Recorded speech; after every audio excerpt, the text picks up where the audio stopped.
This week, after the NHS celebrated its 75th birthday, we're asking, should we see fundamental reform to the UK's healthcare system, and should privatisation be playing a bigger role? Fatima Kamara, registered nurse and now a senior management executive in the NHS, joins me along with, along with Labour councillor in Runnymede and Elmbridge Borough Council, Len Shackleton.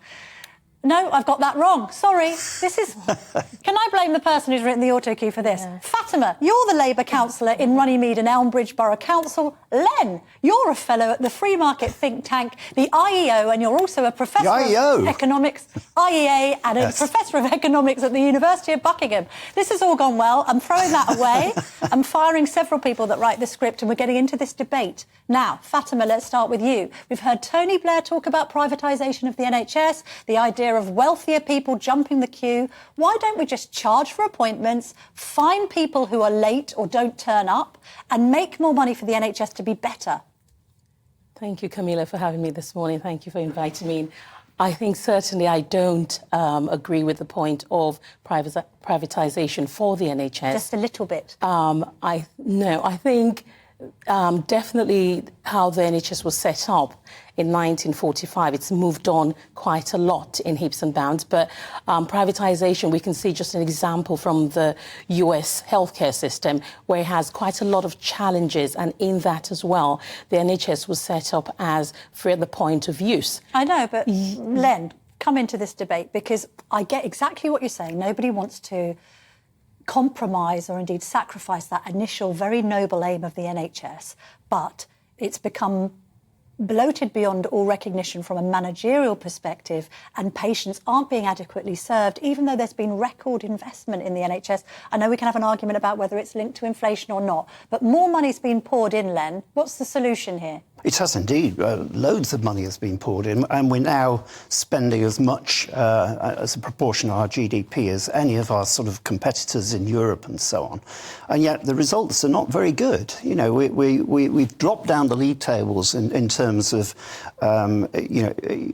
things like cancer, heart attacks and so forth. And the system is actually, I mean, one of the things that bothers me about the system, Camilla, is that it's a national illness service. Yeah. You go to the doctor when there's something wrong with you.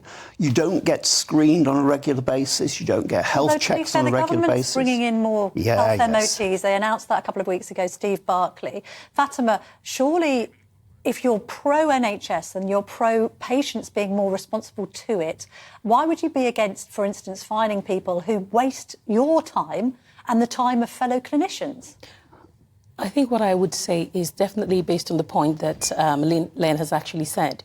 There's definitely a point for reviewing and looking at reforming somehow the NHS, but that doesn't mean that, rightfully, as we've said, a lot of money has gone into it. Doesn't mean that, you know, pumping a lot of more money into it can save what's happening. So if we need reform, how about a Royal Commission? Sajid Javid, the former Health Secretary, suggested that last week. Should we have a Royal Commission look at this, take it out of politics and just have an independent body make changes to the NHS to make it better? Yes or no, Fatima? I think you have to give people, the citizens, you have to give them the right to look at what sort of services they want locally and give them that power back that they need. And also, we have to also realise that we're not talking in isolation about the NHS. There's also social care that needs to be sorted out. Response to Fatima, quickly. On the Royal Commission idea, I think that's probably a good idea, but Royal Commissions take forever, and it must be given a very tight brief and a very tight period in which to report. We need to get the NHS changed within the next year or two, really. We don't want the thing dragging on forever, kicked into the long grass once again. Now, I'm afraid we've run out of time.